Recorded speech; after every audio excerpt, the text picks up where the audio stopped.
Assalamualaikum warahmatullahi wabarakatuh.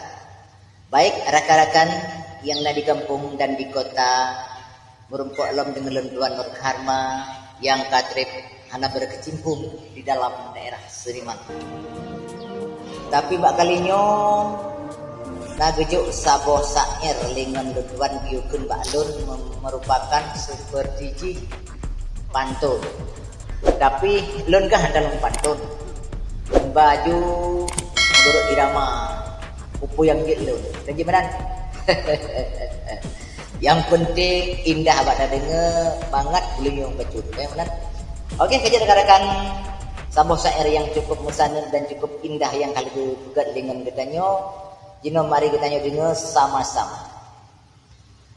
Rugo tapadu gase asmara aki kecewa merana batin andu setuju tanyo dek dua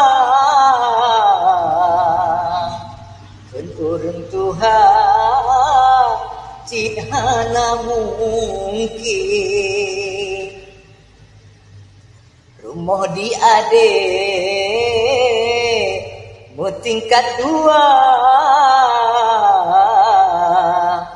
lampu lam gambar sampai mebreng-breng ada gepasang dalam ngeluar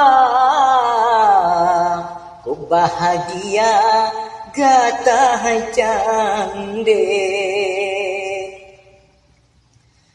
sedangkan dilem musapuhana tanlun kerja bapa brebensen tinggal lam gebu binteh meriah oh malam tula payah terlilit data penajo kadang si rusak menyukakan dah si jelas garing kadang cit kadang wadraku kurang mehansit meja ngen bantai guling bahkan sampai di ayah gata ulun gehina ngen mata juleng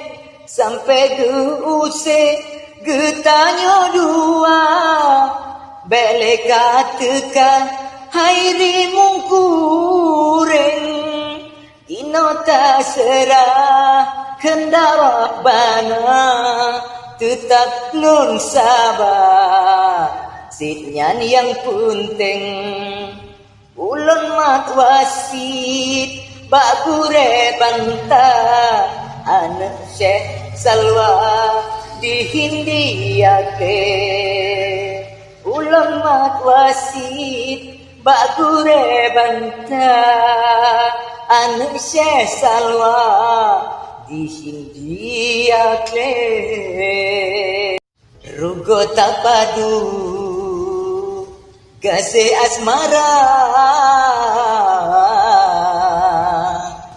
aki kecewa merana batin andu setuju tanyo dek dua kun urung Tuhan cinhana mungkin.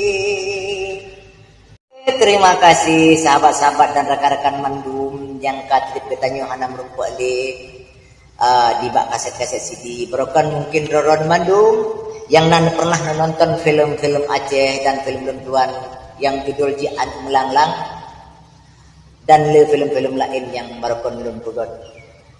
Jino luna di Rawang. Ya, oke rekan-rekan kajit ono mantang ile akan kita sambung long part-part na yang kurang mungkin lu yang kurang lu lakai maaf rakyat Wabillahi taufiq wal hidayah. Wassalamualaikum warahmatullahi wabarakatuh. Bak channel YouTube Nasugata. Yang channel YouTube kamu ya. Nasugata. Apa?